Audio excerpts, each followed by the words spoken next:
하나님의 말씀은 신약 성경 누가복음 5장 12절에서 16절 말씀입니다.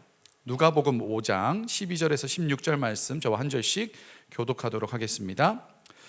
예수께서 한 동네에 계실 때에 온몸에 나병 들린 사람이 있어 예수를 보고 엎드려 구하여 이르되 주여 원하시면 나를 깨끗하게 하실 수 있나이다 하니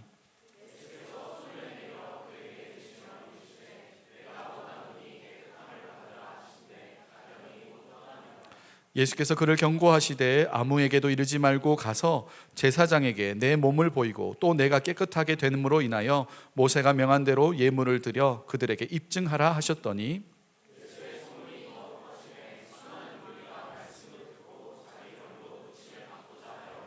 함께 읽겠습니다.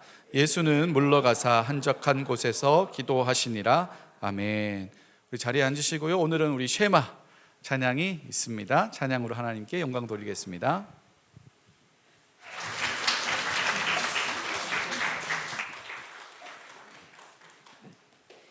수련회 가가지고 이거 한 거예요.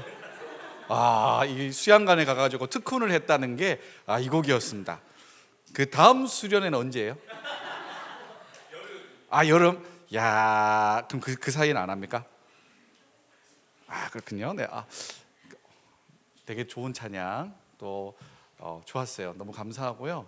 이런 찬양을 또 함께 할 수 있다는 것도 참 은혜라고 생각하고, 우리 카이로스 찬양 함께 이렇게 늘 매주마다 하는 것 쉬운 일이 아니라 많은 시간을 헌신하면서 준비하는 예배거든요. 그거 뭐 되게 멋지고 화려하고 그런 곡을 소화하기 위함이 아니라 이런 걸 통해서 우리 모두가 하나님을 찬양하고 싶은 마음에 이렇게 열심히 준비하는 거거든요. 우리 카이로스뿐 아니라 우리 쉐마 너무너무 감사하다고, 이런 예배를 같이 드릴 수 있게 해주셔서 고맙다는 의미로 박수하도록 하겠습니다. 네. 우리가 지금 4번에 걸쳐서 5가지 사랑의 언어에 대한 이야기들을 나누고 있어요. 오늘이 마지막입니다. 원래는 한 주를 봉사 하나 또 스킨십 한 주 이렇게 나눠서 해야 되는데 다음 주가 사순절이잖아요. 그래서 사순절에 맞춰서 설교를 하려고 시리즈의 4번째, 5번째를 묶어서 합니다. 그러니까 엄청 빨리 진행된다는 이야기니까 집중을 딱 해가지고 해보도록 하죠. 오늘 4번째 사랑의 언어는 봉사입니다. Act of Service라고 부를 수 있는데, 봉사라고 하면 벌써 느낌이 좀 피곤하지 않습니까? 뭔가를 굉장히 뭐를 많이 해야 될 것 같고 몸을 써야 될 것 같고 그런 이제 부담감이 찾아온다는 거죠. 사랑의 언어가 봉사인 사람들은 이렇대요. 누군가가 나를 위해서 어떤 행동을 해줄 때 사랑이라고 느낀다는 거예요. 어제 우리 셀장들과 함께 미리 이제 그 셀 모임을 준비하면서 사랑의 언어가 서로 뭔지를 쭉 나눴어요. 그 중에 봉사라는 분이 있었는데 그분이 이런 말을 했어요. 아무리 사랑한다 말로 하는 건 큰 의미가 없다는 거예요. 말로는 다 할 수 있지만 진짜 그게 몸으로 옮겨서 표현되느냐가 중요하다는 거죠. 맞는 것 같아요. 아무리 아름다운 미사여구를 동원해서 사랑을 표현한다 할지라도 그 사랑이 말에서 손으로 옮겨지는 건 좀 다른 의미를 가지고 있습니다. 왜냐하면 말은 큰 그 에너지가 사용되지 않아요. 그런데 봉사는 진짜로 내 시간을 들여야 되고 나의 에너지를 들여야 하는 행위이기 때문에 꽤나 의지적이고 섬김의 희생이 동반되지 않으면 이루어질 수 없는 그런 거라는 거죠. 그래서 봉사는 아주 비싼 선물을 나에게 해주는 것보다 그 사람이 나를 위해 어떤 행동을 해주는 게 훨씬 더 소중하게 다가오는 사람이라는 겁니다. 이 Father's Day나 Mother's Day 같은 거, 한국에서는 어버이날이지 않습니까? 이런 날이 오면 이 저학년 아이들이 보통 학교에서 쿠폰 같은 걸 만들어 옵니다. 예를 들면 이런 거죠. 캐나다에도 똑같은데 쿠폰 이런 거 만들어요. 설거지 1회권, 요리 1회권, 안마 1회권, 뭐 청소 1회권, 뽀뽀 1회권, 소원권은 이제 굉장히 위험한 발언입니다. 뭘 할지 모르겠지만 이 중에 실제적으로 그 부모에게 받는 사람에게 도움이 될 만한 게 뭐가 있을까요?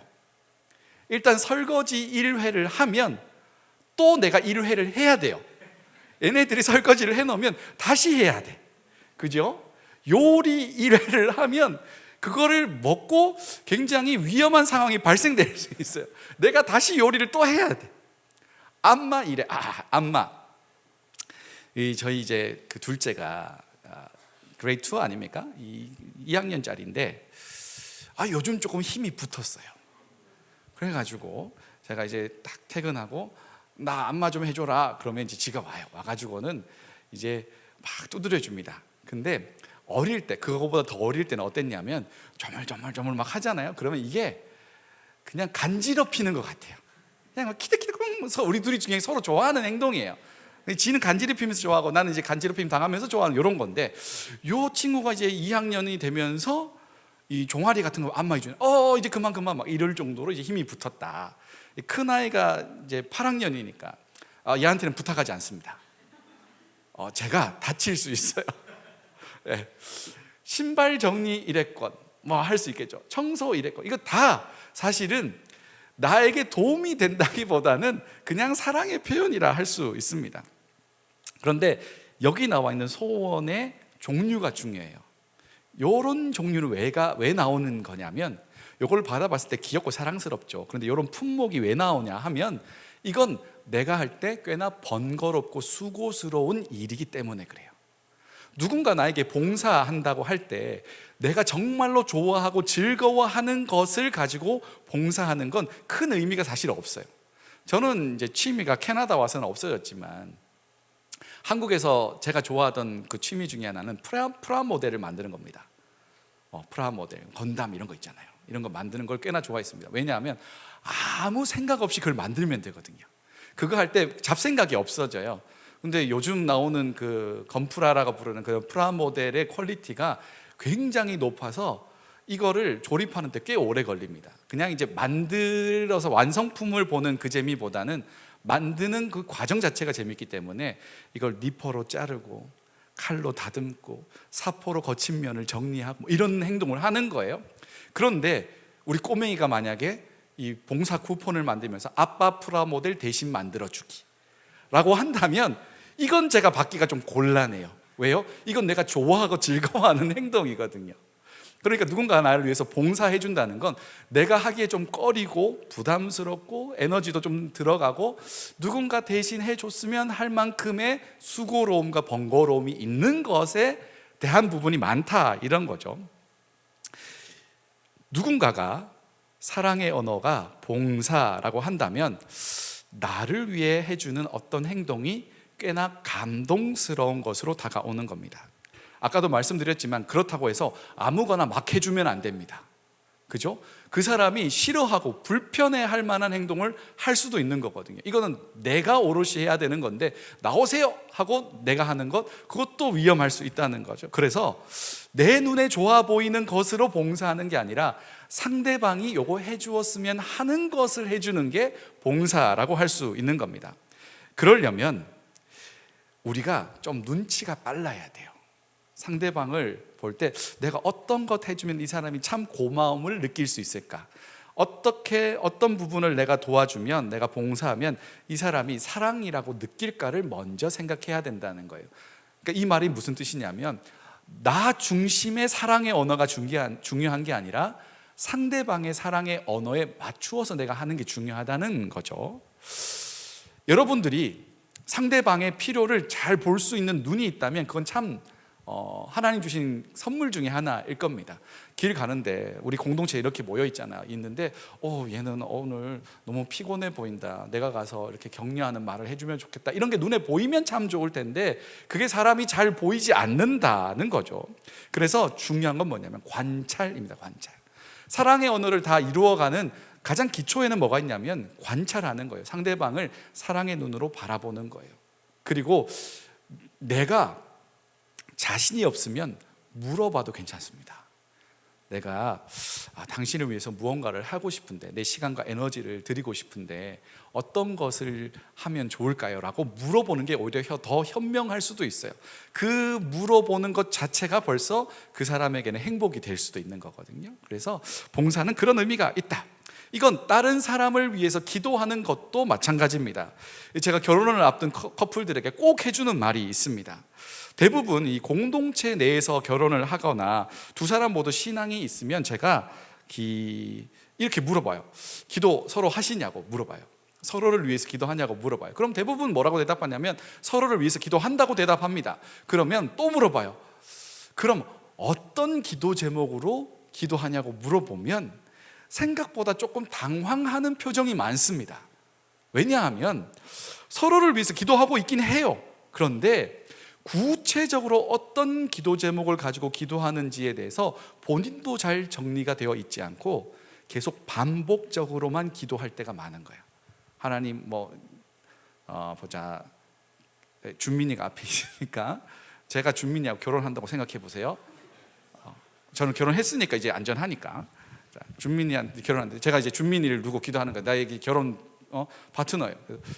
하나님 아버지, 내 사랑하는 준민이 건강하게 해주시고 하는 일 잘 되게 해주시고 결혼 앞두고 마음 변하지 않게 해주시고 이런저런 이야기를 막 했다고 쳐봐요. 이런 기도를 반복하는 것보다 사실은 더 좋은 기도는 뭐예요? 이 사람의 기도 제목으로 기도하는 게 훨씬 좋아요. 그렇지 않아요? 내가 어림짐작으로 이 사람을 위해서 기도하는 것보다 더 좋은 건 물어보고 기도 제목을 정리한 다음에 기도하는 게 훨씬 좋다고요. 그래서 물어보겠습니다. 준민이는 이번 주 어떤 기도 제목이 있을까요? 그렇죠. 이 친구가 어제 엘리베이션 워십을 갔다 왔어요. 마지막 곡이 프레이즈였대요. 제가 충분히 예상하건대 얘는 엘리베이션 워십이랑 배틀을 했을 겁니다. 누가 더 프레이즈를 세게 부르느냐, Let it spread 이거 했을 거 아니에요. 또 하면서 했을 거 아니야. 목이 다 쉬었어요. 이번 주 기도 제목이 목이 잘 회복되는 거예요. 그러면 사실은 이 사람의 기도 제목은 목이 회복되는 건데 우리는 다른 기도를 계속하고 있었을 수도 있다는 거예요. 봉사도 똑같아요. 누군가를 위해서 봉사하려면 그 사람의 필요가 무엇인지 미리 알면 좋죠. 근데 모르겠으면 물어보는 게 현명하다라는 거예요. 당연히 이거지라고 자기 확신을 하면 실패할 경우가 훨씬 많습니다. 솔직하게 물어보는 게 훨씬 좋죠. 자, 그런데 우리가 다른 사람을 위해서 봉사를 할 때 조금 저항감이 옵니다. 그게 뭐냐면 봉사는 나의 직접적인 시간과 노력이 들어간다는 것에 있습니다. 선물은 자기가 만들지 않는 이상 주문을 하면 됩니다. 그죠? 생각보다 시간이 오래 걸리지 않는다고요. 그런데 봉사는 선물보다 훨씬 많은 인풋이 들어갑니다. 시간도 많이 들어가고 에너지도 많이 들어가고 혹은 나의 돈이 더 들어갈 수도 있는 거죠. 그러니까 쉽게 도전하기가 어렵고 그 결과가 만족스럽지 않으면 서로 피곤해지는 아주 미묘한 그 위험 요소를 가지고 있는 겁니다. 그리고 오해를 받을 가능성도 꽤나 있습니다. 내가 어떤 거를 봉사했을 때 상대방이 완전 부담스럽게 느낄 수도 있는 거예요. 적당한 호의는 괜찮을지 모르겠지만 내가 너무 열심히 해가지고 상대방이 부담을 느낄 수도 있습니다. 그렇지 않겠어요? 그래서 봉사는 무엇보다 신뢰의 관계성이 전제가 되어야 합니다. 이 사람이 나의 봉사를 사랑의 언어로 받을 수 있을 정도의 관계성이 형성이 되어야 봉사라는 걸 하기가 좋다는 거죠. 로마서 5장 6절 8절 보면 하나님이 우리를 어떻게 사랑하셨는지가 나오는데 봉사하시는 하나님의 모습이 등장을 합니다. 우리 6절 말씀 같이 읽도록 하겠습니다. 시작. 우리가 아직 연약할 때에 기약대로 그리스도께서 경건하지 않는 자를 위하여 죽으셨도다. 아멘. 여기 나오는 아직 연약할 때에 라는 말은 힘이 약하다 정도의 의미가 아니라 영어로 따지자면 without strength예요. 힘 자체가 없는 거예요. 힘의 부재 상태를 이야기하는 겁니다. 우리가 우리 스스로 우리를 구원할 힘과 능력 자체가 없는 그 상태, 그리고 경건하지 않는 자라는 건 그냥 교회 안 다니는 그런 개념을 떠나서 하나님으로부터 적극적으로 멀어지려고 하는 것을 의미합니다. 그러니까 하나님 입장에서는 이 사람이 어떤 사람이냐면 하나님을 되게 싫어해요. 하나님한테 가까이 오는 걸 좋아하지 않아요. 그리고 자기 혼자 살아갈 힘과 능력도 사실은 없어요. 그런 상태에 있는 사람을 두고 하나님께서 어떻게 하셨대요? 죽으셨다고 이야기하는 거예요. 자, 우리 7절 8절도 같이 한번 읽어보도록 하겠습니다. 시작. 의인을 위하여 죽는 자가 쉽지 않고 선인을 위하여 용감히 죽는 자가 혹 있거니와 우리가 아직 죄인 되었을 때에 그리스도께서 우리를 위하여 죽으심으로 하나님께서 우리에 대한 자기의 사랑을 확증하셨느니라. 아멘. 성경은 우리가 아직 죄인일 때, 하나님을 전혀 알지도 못하고 하나님으로부터 적극적으로 멀어지려고 하는 그때에, 내가 하나님처럼 되려고 하는 욕망 속에 사로잡혀 있을 그때에 그리스도께서 우리를 위해 죽으셨다라고 이야기합니다. 그냥 돕는 것을 넘어서 죽음을 통해 우리를 구원하셨다라고 말하는 겁니다. 그러니까 우리가 받은 구원은 값싼 구원이 아닙니다. 생명을 대가로 치른 구원입니다. 이것을 통해서 하나님께서 우리를 얼마나 많이 사랑하시는지를 확증하셨다라고 표현해 줍니다. 내가 너를 이만큼 사랑한다. 하나님의 봉사는 무엇이었냐면 아들이 십자가에 달려 죽는 봉사였습니다. 우리에게 가장 필요한 거였어요. 그런데 우리의 힘으로는 이룰 수 없는 것이었어요. 하나님이 보셨습니다. 사람이 스스로를 구원할 힘과 능력이 없어요. 그런데 이대로 두면 진짜로 죽어 망하게 되는 상황이죠. 하나님께서 아들 예수 그리스도를 보내어 십자가에 달려 죽는 봉사의 개념을 넘어서는 완전한 희생을 통해서 우리를 구원하셨다라고 이야기하는 겁니다. 이것이 하나님께서 우리에게 주신 은혜이고 하나님의 사랑의 언어입니다. 우리에게 주신 그 봉사의 사랑의 언어라고 할 수 있는 거죠. 이번 한 주 여러분 살아가시는 동안 특별히 가까이 있는 분들에게 이 사랑의 언어를 한번 표현해 보시면 좋을 것 같아요. 우리가 매주마다 사랑의 언어 한번 해보자라고 했는데 지난주가 선물이었지 않습니까? 선물이었는데 인스타그램에 보니까 여러분들이 꽤나 하셨더라고요. 어떤 분은 자기 집에 초대해서 음식 만들어서 이렇게 막 먹이신 분들도 있고 작은 선물 이렇게 나누신 분들도 있고 하더라고요. 잘하고 계십니다. 아주 이런 거 하면서 서로가 더욱더 깊어져 가는 거죠. 동시에 이번 주는 봉사거든요. 봉사. 내 사랑의 파트너가 있다면 그분에게 이번 한 주 내가 어떤 봉사를 해줄까라고 물어봐도 괜찮고요. 가족들에게 해봐도 괜찮고요. 친구들 사이에서도 해볼 수 있겠죠. 자세히 관찰하고 모르겠으면 물어보고 그 사람의 필요를 채워주는 내 몸으로 드리는 사랑의 언어로 그런 사랑의 관계를 맺어가면 참 좋겠다. 그 중요한 건 뭐냐면 그렇게 봉사하고 대가를 바라시면 안 된다는 것에 있습니다. 대가를 바라시지 말고 그냥 딱 봉사하고 쿨에 딱 진동하게 딱 하고 뒤돌아서 가는 거예요. 물론 나를 불러주면 고맙겠지. 그래서 강산 이러도록 그냥 돌아보면 또 멋있겠다. BGM 깔리면서 싹 돌아보면 이렇게 할 수 있겠지만 안 불러줘도 나는 봉사한 것으로 만족하는 그거라는 거죠. 이게 봉사. 오늘은 두 가지를 해야 되니까 바로 스킨십으로 넘어갑니다. 자, 스킨십 하면 어떤 생각이 드십니까? 스킨십. 제가 한 3번 연달아 이야기해 볼게요. 스킨십.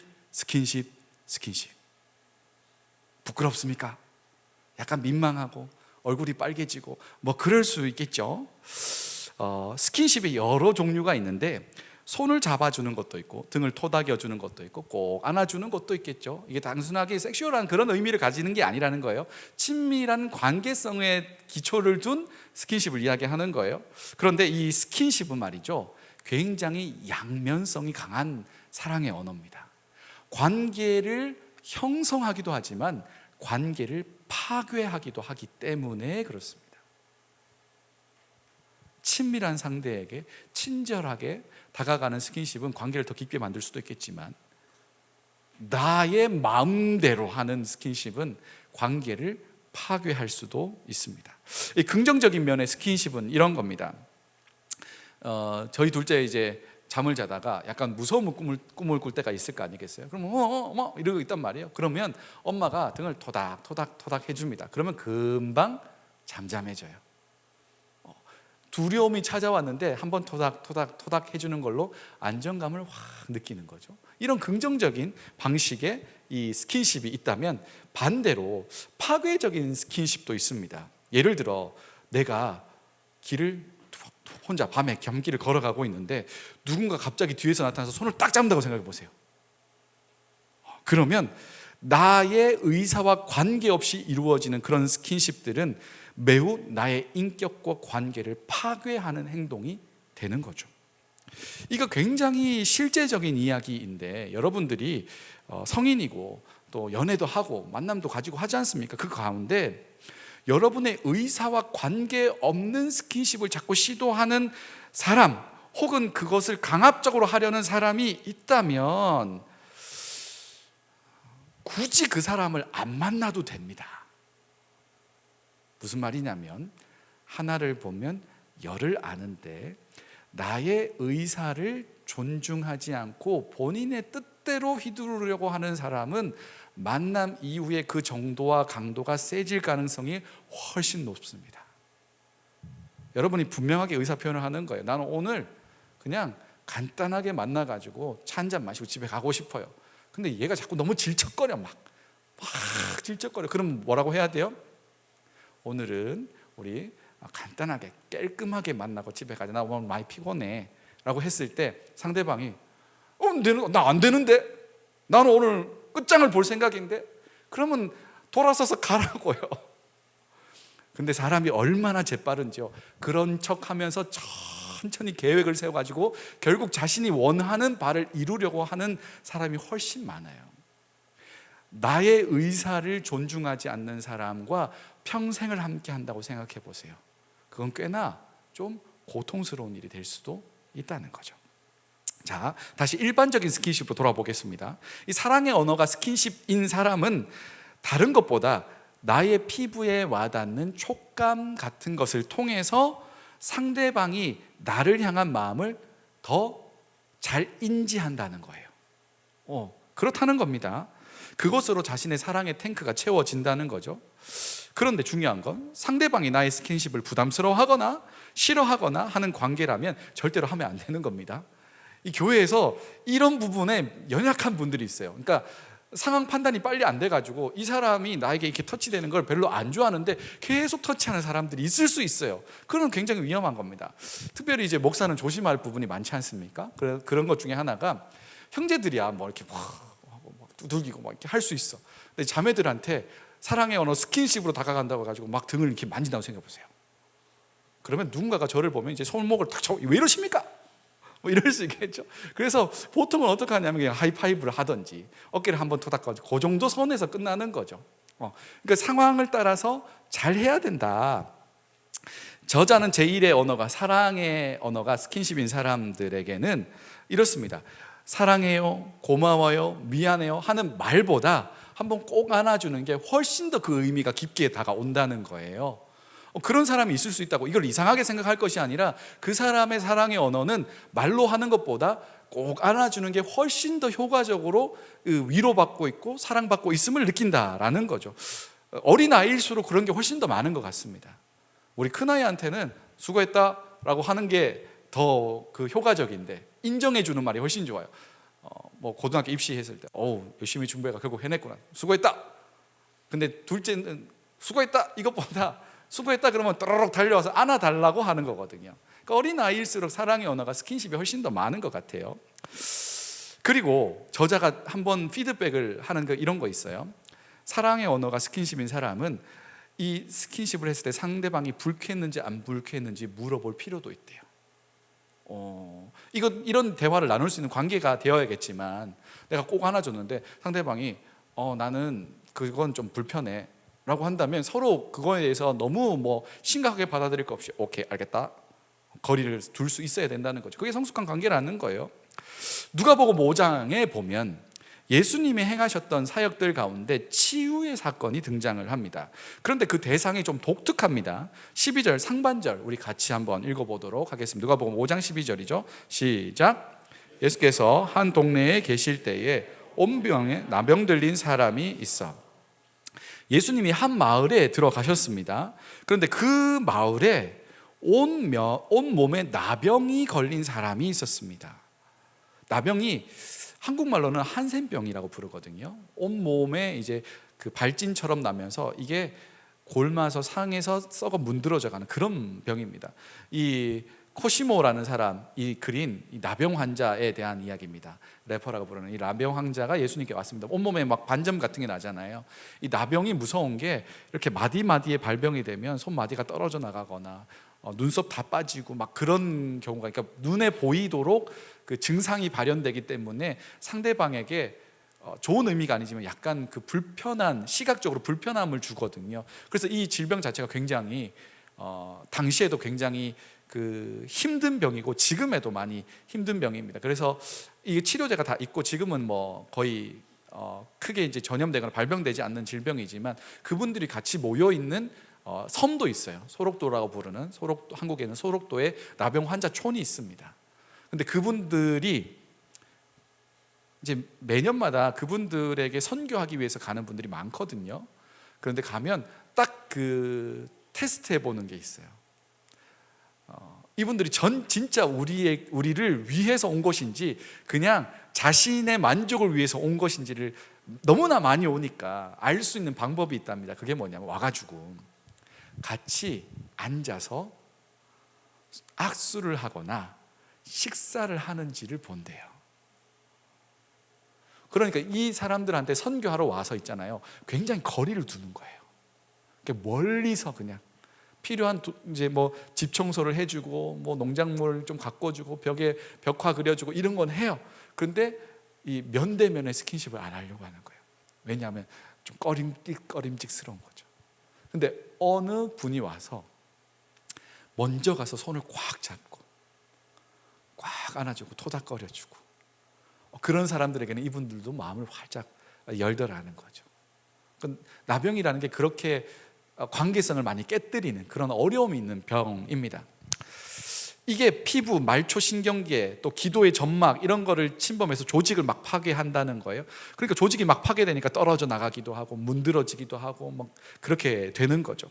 그러니까 다른 질병보다 외부로 보이는 그 모습에 더 위협을 많이 느끼게 되는, 부담을 많이 느끼게 되는.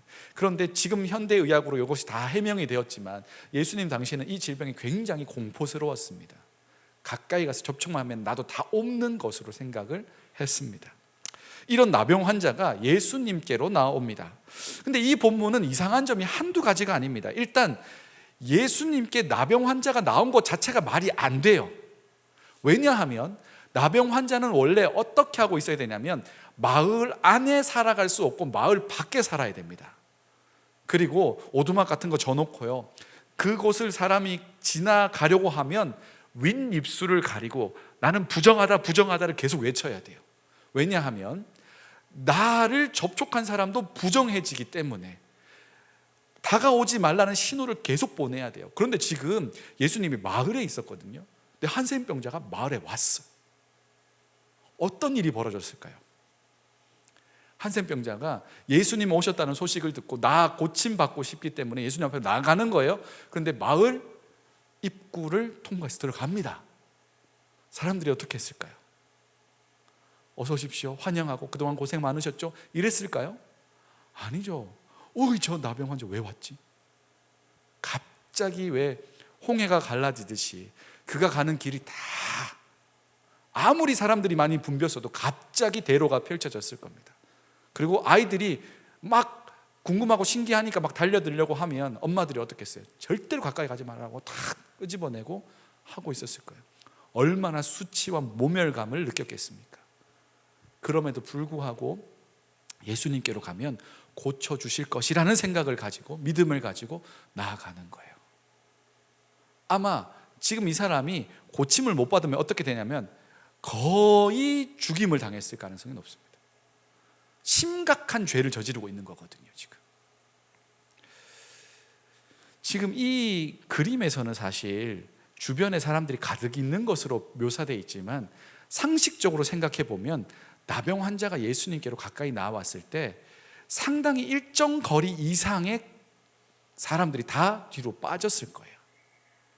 예수님하고 거의 나병 환자만 독대하고 있을 상황이, 그럴 가능성이 훨씬 큽니다.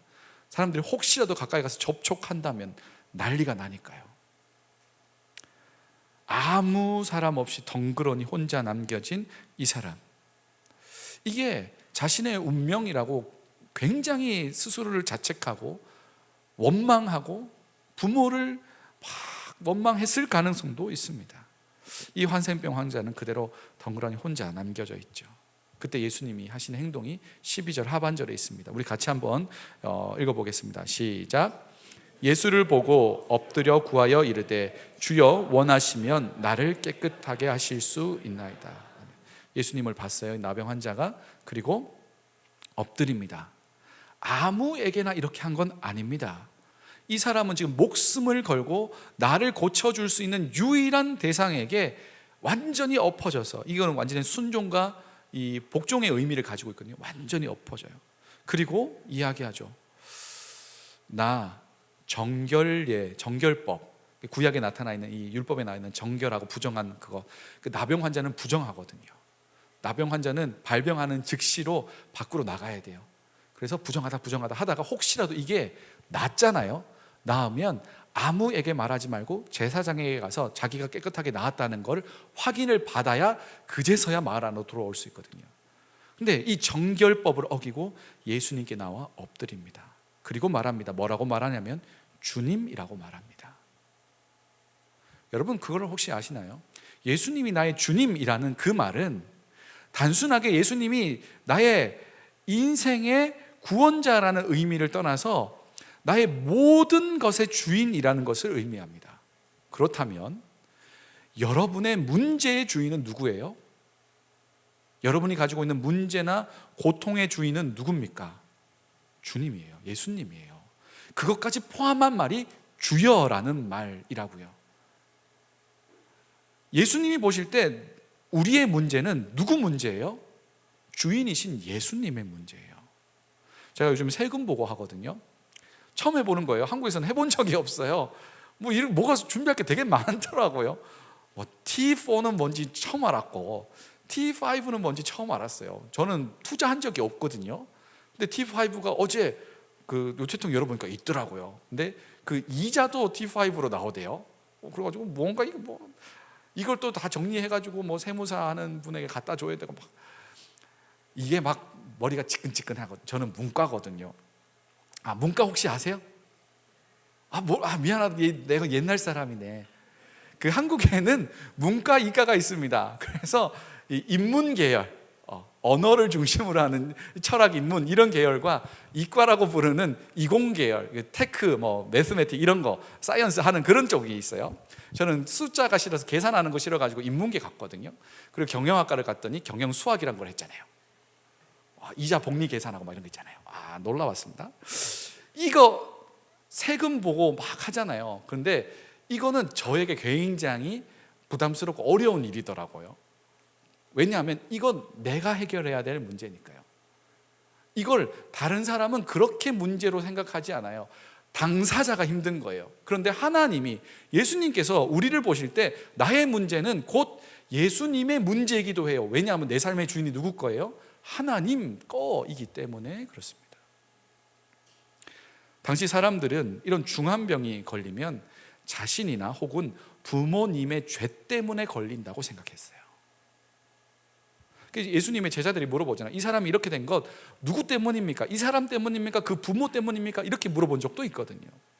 당시 의학으로는 고칠 수 없는 병이기도 했습니다. 그런데 이 사람이 예수님께 나와서 뭐라고 불러요? 주님이라고 부릅니다. 주님, 나의 주권자이신 분이시여라고 부릅니다. 나의 주인이고, 사실은 이 사람은 예수님하고 관계가 없잖아요. 사실은 말 나눠본 적도 없고 같이 밥 한 끼 나눠본 적도 없고 이 사람이 예수님한테 뭔가를 해본 적도 없어요. 처음 만나는 사이예요. 그런데 주님이라고 불러요.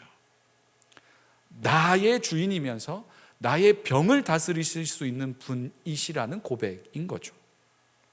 그때 예수님이 아주 이상한 행동을 합니다. 이상한 행동. 13절 상반절입니다. 같이 읽겠습니다. 시작. 예수께서 손을 내밀어 그에게 대시며 이르시되. 한센병 환자가 예수님께 나아온 것도 이상하잖아요. 근데 예수님의 행동이 더 이상해요. 어떻게 하시냐면 그 한센병 환자에게 손을 댑니다. 손을 대면 어떤 일이 벌어져요? 율법으로 따지면 예수님도 부정하게 됩니다. 거룩하신 예수님께서 부정해지시는 거예요. 그걸 예수님이 몰랐을까요? 습관적으로 너무 피곤해가지고 늘 사람들이 예수님 앞에 나오니까, 예수님이 이렇게 해줬으니까 이 사람도 주여! 라고 불러서 나도 모르게 됐어. 되자마자 예수님이 큰일 났다, 아차차, 나도 모르게 손이 나가버렸네 라고 하셨을까요? 아니요. 이 행동은 굉장히 의도적인 행동입니다. 한센병 환자가 온 것을 보고 예수님께서 손을 내밀어 그에게 대셨다라고 아주 디테일하게 묘사해 주잖아요. 왜냐하면 누가가 볼 때, 누가는 의사 출신입니다. 그러니까 이 행동 자체가 너무 신기한 행동이고 아주 중요한 메시지를 담고 있다는 걸 아는 거예요. 예수님이 손을 딱 대십니다. 말씀만으로 예수님은 고칠 수 있습니다. 그죠? 원격으로도 고치신 적이 있거든요. 그런데 굳이 이 나병 환자 고칠 때 잠깐만 한 발, 두 발, 세 발 떨어서 나아라 이렇게 해도 되겠잖아요. 그런데 일부러 그에게 다가가서 그의 몸에 손을 딱 댑니다. 이 사람이 만진 것 누구라도 만지면 부정해집니다. 만약에 제가 부정한 사람이에요, 나병 환자라고 생각해 보세요. 이걸 만졌잖아요. 그런데 예배가 끝난 다음에 우리 카이로스가 이걸 정리한다고 만지잖아요. 그 사람이 만진 걸 만져도 부정해집니다. 그 사람이 간 길을 밟고 지나가도 부정해집니다. 그 사람이 앉았던 자리에 앉아도 부정해집니다. 이 사람이 언제부터 그런 병을 가지게 됐는지는 모르지만 그에게 병이 생긴 이후로부터 그는 사람으로부터 스킨십을 받아본 적이 한 번도 없어요. 격리되어 있는 사람이죠. 예수님 앞에 나온 이 한센병자를 예수님 보십니다. 예수님, 성경에는 예수님이 보셨다라고 말하지만 예수님이 그를 보고 계십니다. 그러니까 한센병자가 예수를 보고 나왔다고 되어 있지만 예수님도 그를 보고 있었다는 거예요. 그의 외모와 발병된 그 병을 보는 것뿐 아니라 그 마음에 깊숙하게 자리 잡고 있었던 사람에 대한 사무치는 그리움을 보고 계셨습니다.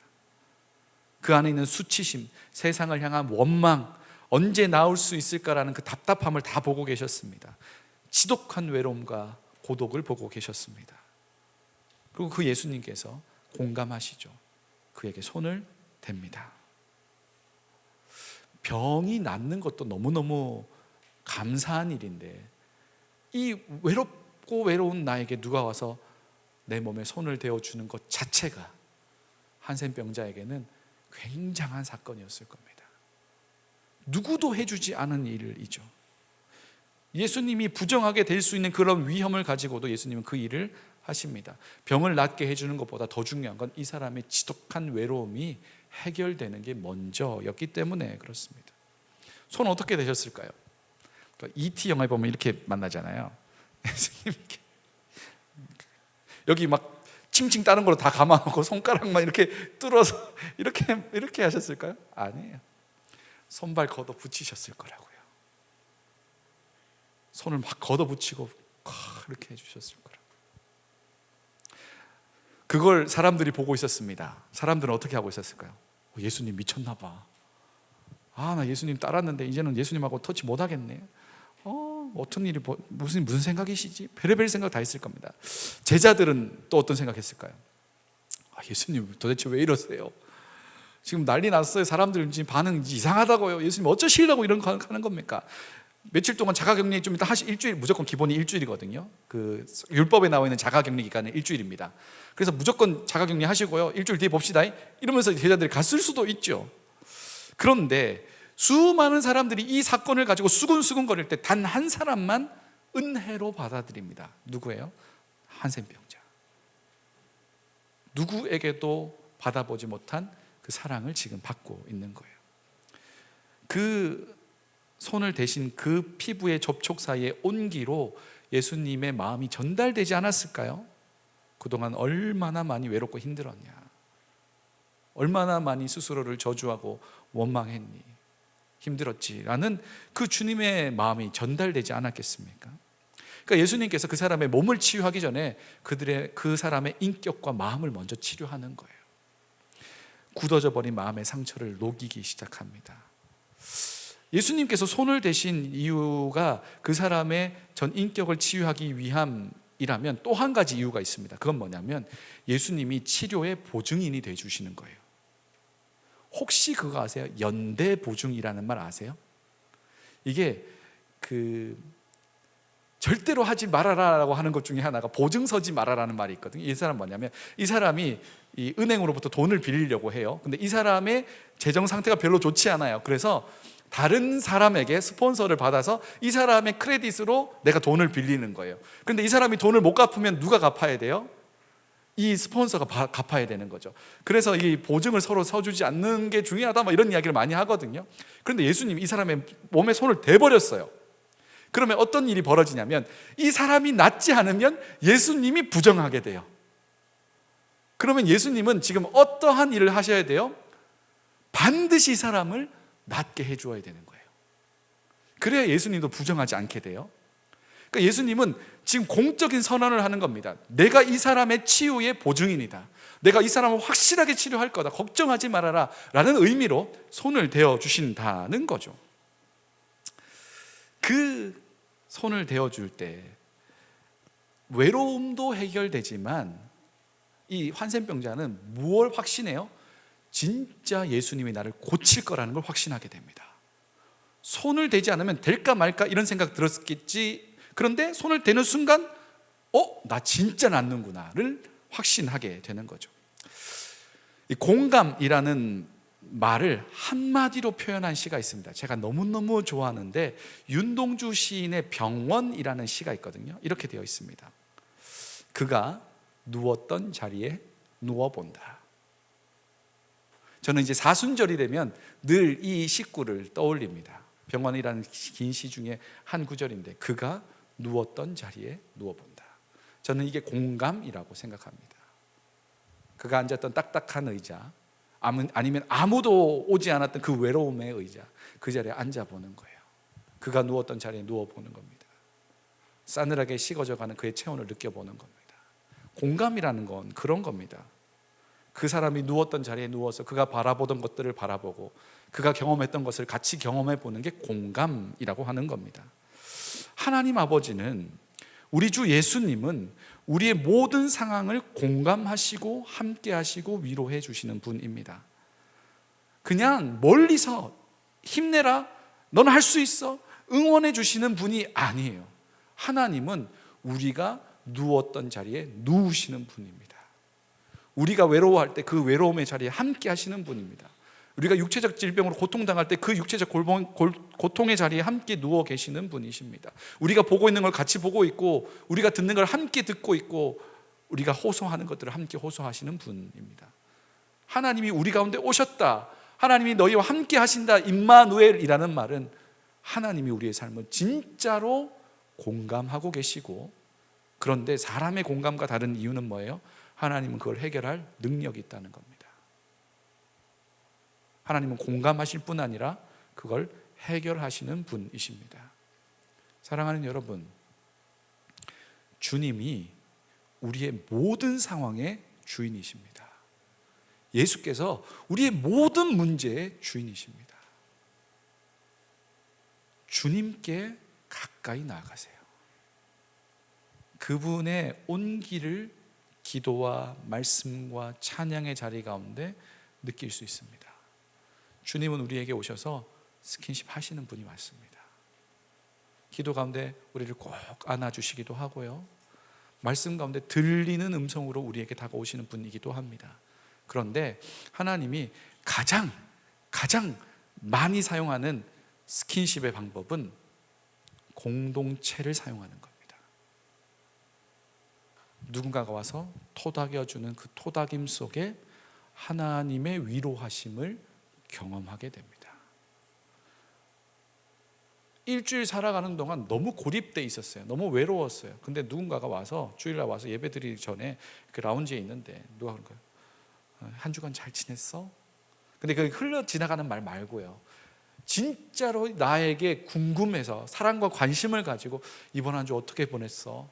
라고 물어오는 그 이야기 속에, 이번 한 주 몰라, 나 그냥 뭐 때문인지 모르겠지만 좀 외로웠던 것 같아 라고 말했을 때, 그랬냐고 하면서 꼭 안아줄 때, 그 스킨십 가운데 하나님은 일하시죠.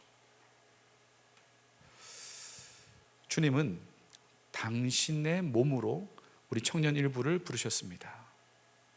주님의 손길을 공동체 안에 느끼게 하라고 우리를 부르셨고요, 세상을 그렇게 보듬으라고 우리를 부르셨습니다.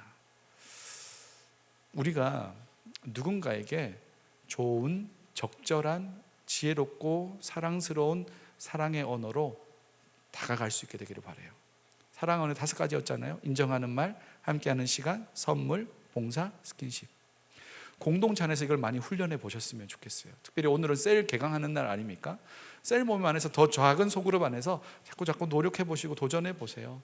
그것을 통해서 하나님께서 일하실 수 있기 때문에 그렇습니다. 사랑의 5가지 언어를 마무리합니다. 서로를 이해하고 관계를 더 깊게 만들어 나가는 방식으로 사랑의 언어를 나누고요. 이건 또 하나님이 우리에게 다가오시는 방법이기도 하죠. 그런 통로이기도 합니다. 이제 우리가 살아가는 모든 날들 속에 서로에게 사랑의 언어를 통해서 서로의 사랑의 탱크를 채워나가는 진짜 사랑의 공동체가 되면 참 좋겠고요. 또 여러분의 삶의 지경 가운데 하나님께서 툭툭 놓아두신 사람들 있잖아요. 그 사람들 가운데 이 사랑의 언어를 통해서 예수님의 사랑을 또 전달할 수 있는 저와 여러분 되기를 간절히 소망합니다. 한번 할 수 있는 분들만 하시면 돼요. 자, 옆에 계신 분들 좀 안면 있고 이렇게 서로 너무 어색하지 않다면 손 한번 이렇게 쭉 한번 잡아보세요. 네. 네. 그거 주무르면 안 됩니다. 주무르지 말고. 네. 옆에 계신 분들에게 이렇게 인사해 주시죠. 하나님이 당신의 주인이십니다. 시작. 맞아요. 하나님이 우리의 주인입니다. 그리고 하나님은 그걸 대강하실 생각이 전혀 없어요. 하나님의 완전한 주권으로 우리의 삶을 이끄시고 치유하시고 돌보실 줄 믿습니다. 그 주님의 그 사랑을 가득가득 받고 누리시고요, 나만 받고 누리지 말고 다른 이들에게, 친구들에게, 가족들에게, 공동체 식구들에게 그 사랑을 나누어가는 저와 여러분 되기를 간절히 소망합니다. 기도하겠습니다. 아버지 하나님,